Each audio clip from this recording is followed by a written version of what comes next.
right, you're good to go. Alright, so there's a pretty good chance you guys already know this, but I'm Julia, and I'm here to talk about motivated reasoning and the power of the subconscious mind. So what is that? Motivated reasoning explains that people process information in a biased manner to feed into prior beliefs, saying that the information around us is filtered through our identity and pre-existing truths about the world. So in simpler terms, it's this tendency to find arguments in favor of things that you already believe, which is kind of dangerous because our beliefs shape everything about us. It shapes like how we think about our health and our relationships and how we vote, how we consider things fair or ethical. And so we have to question the things that we believe to be true because motivated reasoning says that scientifically we've spent our whole life warping this information to affirm our beliefs. So an example of this is like you're watching sports and you have a favorite player, but the ref calls a foul on your favorite player. And motivated reasoning says that you're very likely to look for reasons that this ref was wrong. He's a bad ref. He must like the other team. Or he didn't really see the play, not like I saw the play. But when the ref calls a foul on the other team, awesome. That's a really good call. So it's this example is meant to show that we don't really realize the extent to which our opinions shape our perception of events. But our beliefs are infused into everything because in an attempt to rationalize this mysterious world and the way that it functions, your brain aligns information with the way that you think that things work for you. So if our subconscious controls much of our judgment and our decision-making and our behavior and our perception, these are like a lot of critical functions of humans, then if we don't research how this affects us, we're like subjecting ourselves to living lives without understanding why we choose the things that we do, or believe the things we do, or feel the way we do, or the way we are.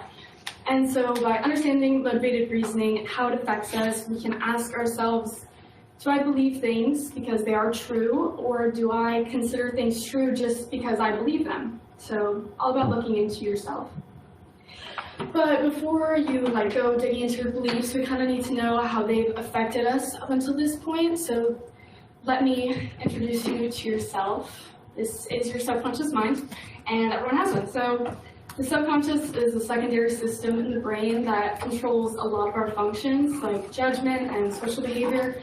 It has perfect memory, and it ensures that you make decisions in manners consistent with your self-concept and your previous experiences, your memories, your opinions, your skills, how life functions for you.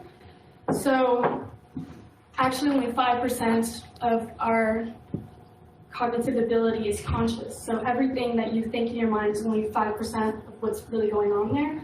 There's a lot of hidden reasonings and things that we often don't look into. That's part of the subconscious. It's below your conscious level of awareness.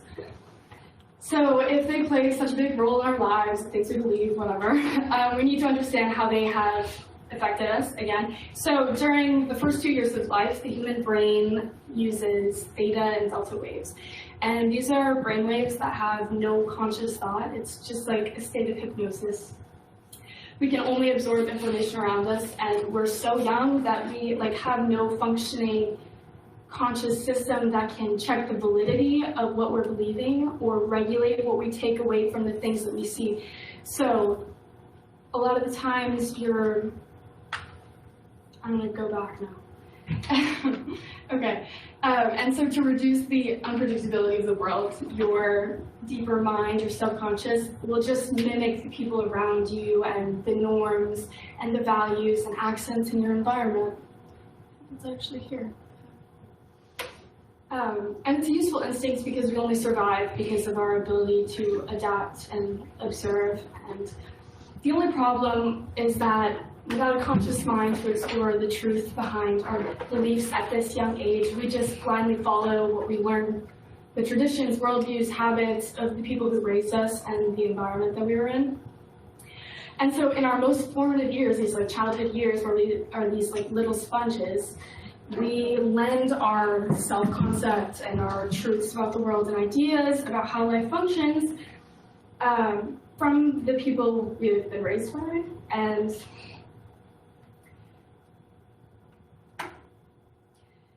but this is like a survival instinct, so nobody is exempt from this.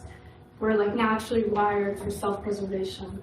And so you will naturally try to hold on to your comfort zone and the things that you hold true, your self-identity and your beliefs. And if you leave it up to your subconscious, which has formed all of these things, then it will defend them for the rest of its life. So it takes kind of this presentation, kind of like a conscious reminder to be like, why do I believe the things that I do? Because we'll get to how it affects you, but it's coming up. And so there's this quote, and it says, give me the child for 7 years and I'll give you the man.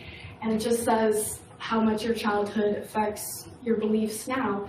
And so many of our limiting beliefs stem at a very young age. And so like, it's like this. Let's say you're a child and you're shopping with your dad, and dad has a lot of stuff on his plate. Financial problems, marital problems, work problems. But you're a child and you say, please, please, please, like, can I have candy?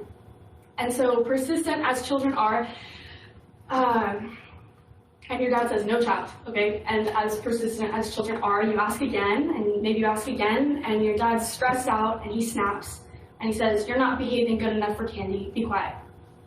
Now your dad just has a lot on his plate, the world is stressful, but kids don't really live in that world, they don't like live in a world of credit card debt. And so they don't understand the parent's frustration. They just hear, I'm not good enough for this thing I want. I'm not worthy of the candy, I'm undeserving. And so kids who are already very programmable form limiting beliefs about themselves and the things that they want, and then act out this behavior to justify exactly why dad was right. And this includes self-sabotage when the threat of success comes along.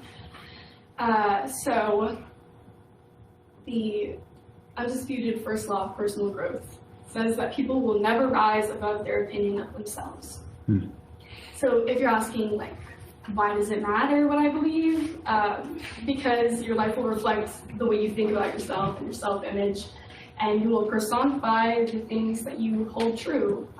If you think, I'm not capable of saving this amount of money, as a result, you'll act like it. So maybe you will complain about spending, or refuse to tip servers, or go out less, or stop buying flowers for your wife, or secretly like hate big spenders and not really know why. Kind of affects everyone differently. But you will like represent the things that you hold true about yourself without even knowing it. So what if you could control this thing that controls you? What if you could control your subconscious? Well, you can. And this is kind of where your conscious mind comes into play. So that's all this thinking that's going on here. It's your conscious mind. So there's like, here we go. This is not a perfect circle because I made it. But it says that we operate in this circle. So first we observe something, and then our conscious brain turns it into a belief or something meaningful in your subconscious, like something to digest. And the things you learn from this meaningful stimuli are then stored back there and go to affect the things that you think and those that you believe. It'll either feed into things that you believe or slightly alter it. And then your beliefs affect how you perceive things. So I don't want to oversimplify this to optimism and pessimism, but if your brain's looking to see life sucks, my life sucks, then you'll be left to search for things to be upset about in everything that you do to reassure your truth that the world just sucks for you. So if you think there's good in every situation, your brain will find that too. So create some meaningful mental stimuli, which then affects your quality of life, which affects your self-perception. Because if your life is bad, then you can't not take that personally. It has something to do with you. It messes with how you see yourself. But if this loop oftentimes looks negative for you in your life and your thoughts are feeding into bad habits, there is a way that you can interrupt it. So police your brain. You need to dedicate your time to staying conscious about the way you talk to yourself and the way you feel and the way you behave, the thoughts you're entertaining, and just catch yourself red-handed, like right in the act. Like catch your brain trying to disrespect itself and catch your brain trying to bully your body. And then correct these thoughts at the source, like reframe them as soon as they come into your brain. I messed up bad needs to turn into what did I learn? And it sounds cheesy, but like this isn't working needs to be what can I fix? And this like makes all the difference in seeing your life as a burden or a blessing, one or the other. I never started this clock. You're good. You're right at 10. You're good. I have lots to go. I'm so sorry. Okay. Nope. You need to be intentional with the things that you think, because negative predictions tend to turn into self-fulfilling prophecies. Make sure that you're putting the right stuff in your brain, and if you repeat the same thoughts, you'll get the same results. So, if your thoughts no longer resonate with you, then you don't have to subject yourself to them. Like, choose better thoughts. You're not loyal to any of your patterns, and there's 24 hours a day that you're alone in your brain, so you kind of need to make sure it's like a nice place to live. And then celebrate small victories. Find proof that things are working in your favor. Find reasons why things are going right for you. And then beware of false narratives. Like, the key part of finding out the misinterpretations about life and how you see it is to understand that your brain lies to you sometimes, and you can't take it personal. It doesn't always know better, because beliefs can be really restricting and allow you to entertain narratives that aren't even happening. So call yourself out and don't cling to ideas of this is just who I am. Your perceptions can change just by changing your thoughts. And so like I made a list of questions to keep you accountable. I'll read like the top 3, but then we gotta move on. Is this really how it went, or just how I want to remember it? How are my insecurities affecting the way I'm viewing this situation? So a bunch of stuff to keep yourself accountable. And then pinpoint destructive beliefs and counteract them. Figure out the thoughts that make you spiral and the ones that make you motivated, and see how you self-sabotage. Identify your limiting beliefs about yourself, and then be ready to fail and succeed. And here's like what I mean by that. Always try to fill your brain with thoughts of success and fulfillment, and give yourself the benefit of the doubt. Believe that you can and you will, and you have every capability to have the things you want. But do the background work as well to create a plan for when you're depressed, or you're anxious, or you're weak, or reverting back to old habits. And then figure out what works for you and give yourself a real shot at overcoming these setbacks instead of like falling victim to them. So by having a plan for when things spin out of control, you can react in ways that don't cost you. And then these are a lot of suggestions that have been like scientifically tested for like grounding yourself and getting control of your thought stream. And so it's a bunch of random things that works differently for everyone. But we will also come back to that.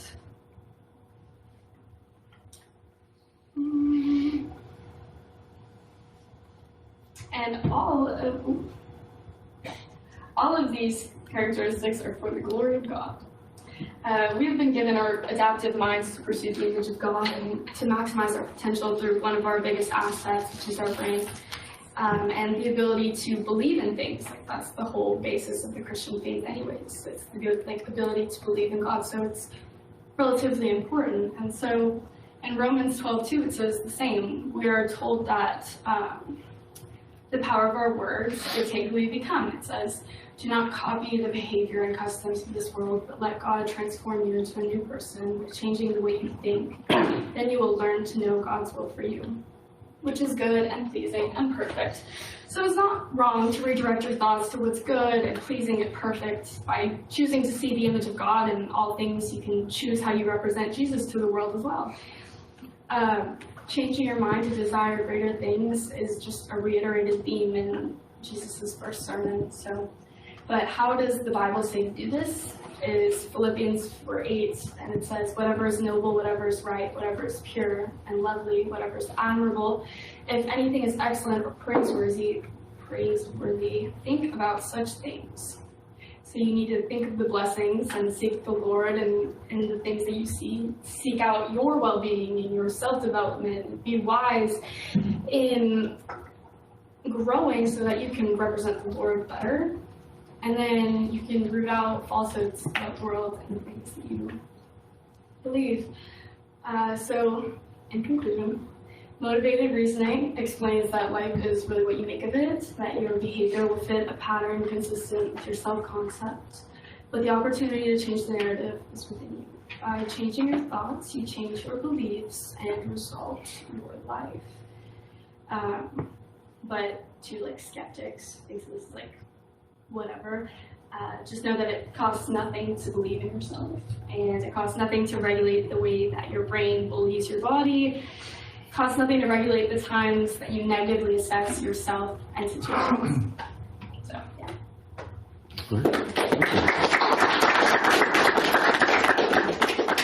Thanks. We got questions. We got questions for you. Our visitors, if you got anything, comments, questions for Julia, go for it. So if you had to give advice to a friend who was having like self-sabotaging thoughts, what kind of advice based on this would you tell them, or how could you use this in like a real life situation? Yeah, so I will need that clicker back. I have a cool list of things that honestly I've tried to note down. It's been helpful. I think that self-sabotaging thoughts, you kind of have to cut it at the root. I think that the most effective part of this presentation is right when you notice yourself like losing your integrity for yourself, saying bad things about yourself. If you can swap those thoughts out right there, your inner brain listens to this and it starts to give you the thoughts that you're asking for. Once you do it enough, it takes a few times. But and if that doesn't work, like if you don't catch it, there's a few things to like keep yourself aware of the ways that you're like spinning false narratives for yourselves. Like this one's called like write out your inner monologue. So like literally just sit there with a journal and then write everything that you think for like 10 minutes, and you kind of get to see where your brain goes and like if things are going in a more negative or positive direction. So yeah, I guess. Being encouraging. You would tell a friend to try some of these things. Yeah. Yeah, good. While you're on there, I was going to ask about the whole walk back the cat. What's that all about? Okay, so we use that in police work. In police work? Yeah. Cool. So it's basically you go back in the day to the moment that you kind of like strayed from your intentions. Like if you're thinking, I'm going to go to the gym today, or I'm going to eat a healthy day. Okay, so the first time that you eat, or how do I say this? You choose to go to a friend's house instead of staying home, and you're at the friend's house and they offer you a piece of cake. And instead of sticking to yourself, you're like, I'm with a friend, I'm going to eat the cake, but you strayed away from your intentions. So later in the day, you think, I already ruined it, I'm going to eat something else that I like. At the end of the day, it's like your intention was never even there. So if you think, oh, at the end of the day, I feel so unhealthy or whatever, if you walk back your thought process in the day and where you strayed from what you wanted, and then you can mentally fix that as if things had gone differently, like next time, or just take a note of it, it like prevents the mistake from repeating itself. That's cool. I like that. Why did this topic appeal to you? Two reasons. So, number one, this is not the main reason either. I just think this is the most interesting one, is that everyone kind of wants to think about themselves for a minute, like why we are the way we are and choose to do things. It's a very interesting topic. So I felt like it was something other people might want to watch. I wish I had read from the computer less, because I feel like I had more to say than whatever. Also because I think that's very helpful and something that I've kind of implemented in my life and noticed like weird positive benefits from. Like my brain, like any brain, used to have a lot of like doubtful things. Once I started like using some of these techniques by itself, things just got more positive, and I noticed that I was looking for more good things than that. Yeah. So it was impactful for you? Yes. Okay. I'm curious because like the word has become much more prevalent, has been like manifesting, right? So this does seem like maybe a more scientific explanation to like manifesting, right? Maybe there. Yeah, I think Yeah, go ahead. Manifesting kind of has like a negative connotation nowadays, especially maybe in this school. But there's science that backs it up. Like motivated reasoning is exactly that. It really costs nothing to just believe in yourself. I don't think that believing in yourself is manifesting or something that God doesn't want for you. No? How does this intersect with what James talks about in regards to like pain and suffering? Not like quoted. So like rejoice, my brothers, when you meet trials of various kinds. Yeah, you can take away good things from mistakes, like that one thing. You can still have suffering and learn from it rather than sulk in it.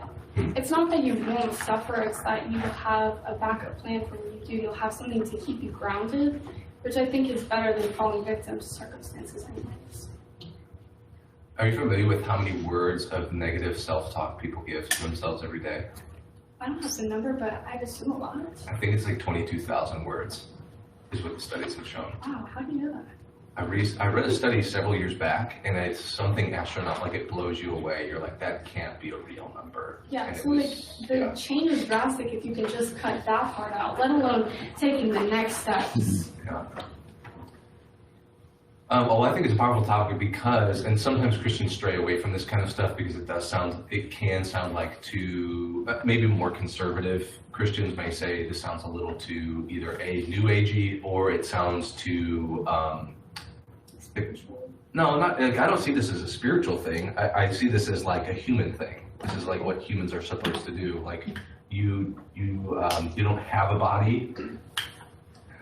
You are a body. Maybe Mr. Satterfield might disagree with that, but you are a body. Like God cares about your body, and so like your mind is a part of your body, and so also this body that we have, the life that we have, God has given to us, and so when we talk negative self-talk, that's actually I think it's a deeper issue than just like I'm having a bum day. It's like my life is the worst. I hate everything about it. I hate myself. It's like, who is that actually a direct attack against? As from a Christian perspective, would be God.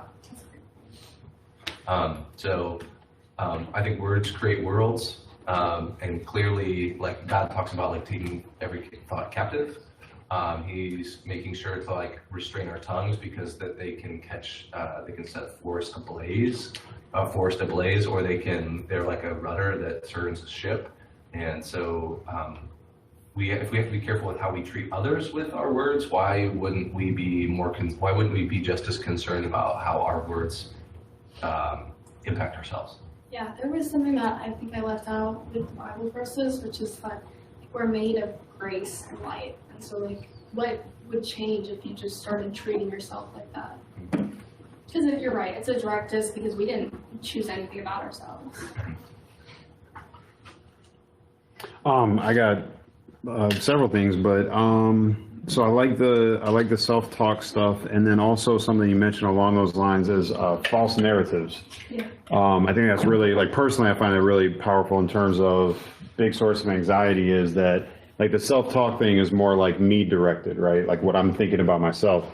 But also it's true that we get these false narratives of everybody else and what everybody else thinks of me and why did they say it that way and so on. And you walk away from it like now you've created, and the narrative is the best word for it. Like you've created this whole story that has no basis in reality. But now when you circle back to that person, you treat them as though it were reality. That's a problem. Yeah, go ahead. No, go ahead. No question there, but that's actually like what this was supposed to focus on, which is like the way that you see yourself is the way you assume that everyone else sees you. You're gonna take this conversation and interpret it in a way that fits what you think about yourself. So like I'm in a room of 22, 25, I have no idea. Every single person here has like a different idea of me, and yet like no one is really right. Because it's all reflections of you. Whatever you see is opinions that you've maybe formed about me or this topic, senior seminars, or yourselves, and that is how we interpret everything. So that's why you look into this stuff, because then you can kind of see like, oh, that's not true. Oh, catch myself there. Can I ask a question that's just like piggyback on that? How do you combat that? Like, I think we focus a lot on self. How do you combat that with other people? Like, even if I can have a healthy perception of myself, that doesn't necessarily mean I perceive other people accurately. How do we, and I think that's actually a Christianly thing to do, is to seek out truly who people are rather than what we think people to be. So unfortunately, a lot of my research has come to show that the subconscious controls 95% of our interactions. So much of it is rooted in the things we believe. But if, I have such a good analogy I had to cut out of this. So there's two things. Imagine yourself as two things. Can I please have my notes? It's good. Yeah, Just pretend it's not part of it.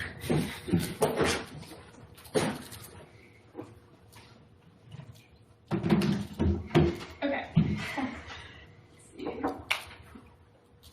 So I've been liking to present it a little bit like this, and it's in terms of a lawyer versus a detective. So first, you're the lawyer, and your job comes with a few things. You need to protect your client and defend your side of the argument and defeat your opposition.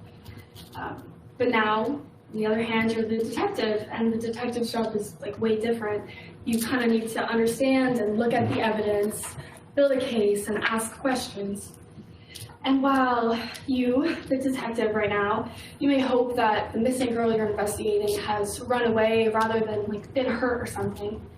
Above all, you kind of want to know what really happened to her. Your job is not to hope for one way or the other or be influenced by the things you want to believe. It's more to look at the facts and look at what's ahead of you and make a reasonable conclusion of what happened. And so while like they're both important in the law process, they're more like metaphors for how you process information and daily people and lives and occurrences. Are you defending your narrative, your beliefs at all odds? Are you bending evidence to fit the things that you know? Or are you trying to paint an accurate picture of reality regardless if it's unpleasant or inconvenient? Are you the detective? And so that's my analogy. But basically, ask questions and try to put yourself aside. That's my answer. It's a really, really good That's a illustration. great answer. That was actually going to be my question after that, was like, okay, so the false narrative thing seems much more, like you mentioned, it's much less out of my control. So, but that answered my question really well. The other thing I was going to ask, so like, this almost like another third person perspective from all of this. I know I personally can take a lot from this for myself, but I'm also a parent and a teacher. And so the part, especially the part of your paper, and I understand there's so much more to it than that didn't make the presentation. But you did a lot of really good stuff about, especially as a child, when you were talking about the brain waves and so on. If I'm aware of this for myself, that's one thing. I want to be aware of it for my children. I want to be aware of it for my students. So as someone who is helping people in their development, like what's something, I don't know if I can just like vaguely ask for advice like that, or. I have the answer, yes. Okay, go for it. Basically, it's very crucial to look at both sides of the argument, and that sounds super basic information, but in everything you do, try to find the opposite, and then try to justify the opposite as if you weren't attached emotionally to either side. So going back to like my analogy, there's this thing called naive realism. And so it's where you believe that you're the detective when you're actually the lawyer. So you think that you're looking at the other side, you're being unobjective, but you're actually defending the things you like, your viewpoints. And it's like this universal tendency for people to believe that they see the world objectively and that their viewpoint is correct.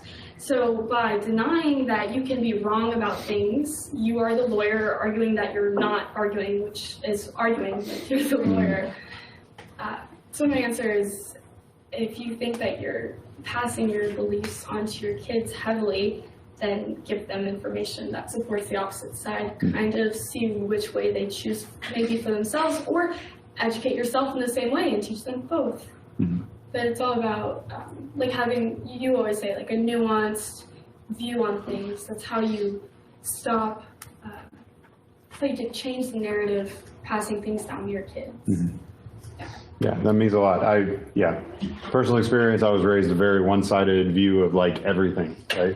Which is why I value so much making sure, and yeah, I hope it came across in class at some point in time that, yeah, there are there's not just two sides to every story, there's like 15. Yeah. And that's the point. Classmates, you got any questions, comments for Julia? So you kind of talked about how usually we talk negatively about ourselves. Is that the same like for other people, or do we usually try to see, like based on your research, do we usually try to see like the best in people, or is it the same as people? So unfortunately, this part really varies from person to person. Like all of this stuff affects us all way differently. But what I have noticed in my research is that your beliefs and the way that they present themselves in your head and the way that you see others, a lot of times you don't even know that it's rooting from past experiences or memories of someone like that person. So just basically a lot of times it will vary, or you will see the things that you don't like in yourself and other people first, or notice like the questions of yourself kind of go on. You'll like see parts of yourself that you don't like in others, and that is what will make you not like them, and things that you like desire for yourself in others, and that will make you like them.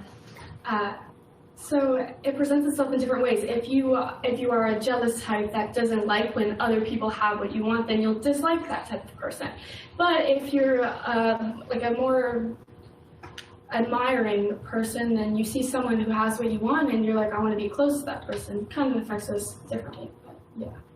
That answer that? Yeah. So everything just comes back to what you That's think. why you're doing the research. That's like the whole point. It just varies too much for me to tell you how it affects you. But if you just look at the people in your life and how you respond to them, maybe make a list. Why do I like these things about these people? What do I see in myself in this person? Do I like that in this person? Look into it. And I think, sorry to put my 2 cents, but, and I think a lot of that also comes back to what she was saying about like, is there any basis in reality for the way I'm feeling right now? That's like, right? I mean, like that's half these problems. Do I have any good reason to actually feel the way that I'm feeling right now? Yeah, I like that. Any other questions? Jake? You may not have researched this because it's a little bit of a rabbit hole off to the side, but how does social media affect this? Oh, it's huge, and it did come up a few times. Basically, all of the advice pointed to ditch social media, pretty much. It's almost like a negative feedback loop, so it pretty much just entertains your like amygdala, which always notices negative before positive. And so this is all about controlling the things that you intake in your brain, because so your subconscious creates thoughts off of everything that you've ever seen in your whole life. And some things stick more than others, but so when you expose yourself to all these things on social media, there's a lot of things that affect you negatively that stick to your self-perception more than others. Almost everything said, stop putting the wrong things in, stop going on social media, and you'll focus on more important things, pretty much. Cool. So just delete all the apps, just get rid of them. This is my own advice. Yeah, neither do I most of the time. Any other questions, comments? Yeah, go ahead. If like all of our beliefs are basically like being formed when we're growing up, like with the candy bar example, like what would you suggest to parents like to try to prevent like their kid from becoming like self-conscious or anything like that? Because like you can't tell them yes all the time, but like I don't want to make my kid like insecure in the future. I think keep the demeaning comments to a minimum. Like, don't give them things to really kind of justify your answers for things. But also, there's a sense that you're gonna screw your kid up one way or the other. Not screw them up, but definitely like give your opinions to them. And that's not always preventable. They're going to mimic you and mimic what you believe and your habits and stuff. There's a part of you that will always pass down to them. On the other hand, if you're not overtly attacking about things, a lot of times they won't, like small things don't form these limiting beliefs. It's like things that end up hurting you deep down, so I'm not worthy, things like that. And as a parent, I love this stuff because I find we underestimate a lot of kids' ability to understand why we say no to the candy bar. Sitting a kid down and explaining, I told you no, let me explain why. I think that goes a long way with helping them form, okay, I faced rejection, but apparently there's a bigger reason why that like I just Yeah, because kids just don't understand the justification behind it, and then they make beliefs that aren't true about the situation. Same as us. The candy bar thing, the dad is having financial problems, you couldn't spend any free money on the candy bar. It's much easier to say, we don't have money for that right now, than to say, you don't deserve this candy bar. All right. Last call? Awesome. Thank you, Julia.